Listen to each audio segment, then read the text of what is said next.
Alors, c'est donc confirmé, la prime Macron revient pour la 3e année consécutive. Jean Castex, le Premier ministre qui nous l'avait annoncé en mars. Désormais, on sait un petit peu plus sur cette version 2021 de cette prime Macron. Bonjour Émilie. Bonjour David.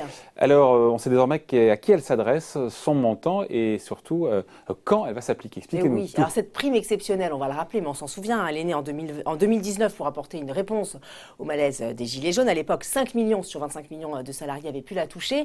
Un an plus tard, en 2020, ils étaient 1 million de plus, 6 millions au total. Alors à ce moment-là, on se disait que la prime vivait ses dernières heures. C'est d'ailleurs ce que nous avait vendu l'exécutif, mais entre-temps, évidemment, la crise sanitaire est passée par là. Et effectivement, Jean Castex nous l'a rappelé en mars, il s'agit cette fois de soutenir les travailleurs de la seconde ligne qui ont été particulièrement exposés à cette crise sanitaire. Alors c'est sur cette 3e saison donc de la prime Macron, elle est un petit peu différente. Alors le ministère du Travail est rentré dans le dur cette semaine, mercredi. Il nous a dévoilé un peu les détails de cette prime. Alors d'abord, combien est-ce qu'on peut espérer toucher? Alors comme en 2019 et 2020, elle sera versée par l'employeur, elle sera défiscalisée, donc exonérée d'impôt sur le revenu et désocialisée, sans cotisation sociale à payer pour l'employeur, et elle sera plafonnée à 1 000 €. Mais il y a une nouveauté cette année, cette prime elle pourra être doublée et passer à 2 000 €. Pour cela, deux conditions. Soit l'entreprise devra signer un accord d'intéressement, un accord qui sera déjà entré en vigueur, soit le salarié devra faire partie de ces fameux travailleurs donc de la seconde ligne. Alors qui est potentiellement concerné justement par la prime Macron? Manifestement pas seulement ces salariés de la seconde ligne. Oui, alors il faut vraiment séparer la prime plafonnée à 1 000 € et celle plafonnée à 2 000 €. Alors pour la première, celle plafonnée à 1 000 €, ce sera un peu au bon vouloir de l'entreprise, comme en 2019 et 2020.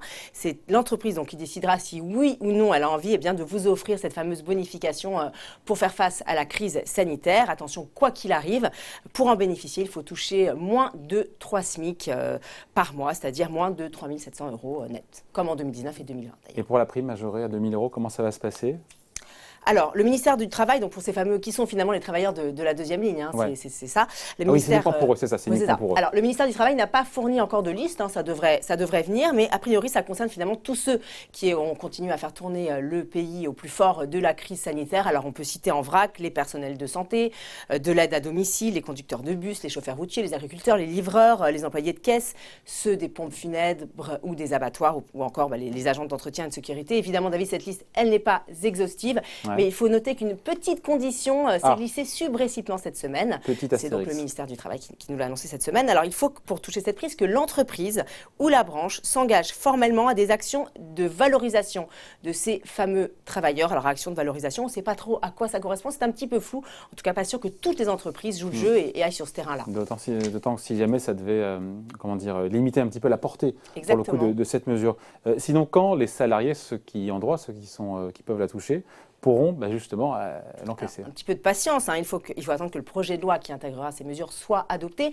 Le ministère du Travail nous a dit que ce serait sans doute à l'été. Après, ce sera donc l'entreprise qui décidera quand elle aura envie de vous la verser, donc courant 2021 et même au-delà, puisque la prime pourra être versée jusqu'à début 2022. Elle pourra même être appliquée de manière rétroactive, c'est ce que nous a dit Elisabeth Borne, pour les primes versées à partir du dépôt du projet de loi.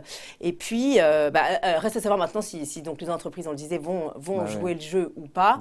Parce qu'on le rappelle, comme 2019 et comme 2020, cette prime, elle n'a rien de contraignant. Pour info, l'an dernier, David, ce sont les petites entreprises, celles de moins de 10 salariés, qui ont été les plus généreuses. Elles ont versé en moyenne 524 € à leurs salariés, contre 456 € pour les entreprises de plus de 1000 salariés. Donc on verra cette année ce qu'il en est.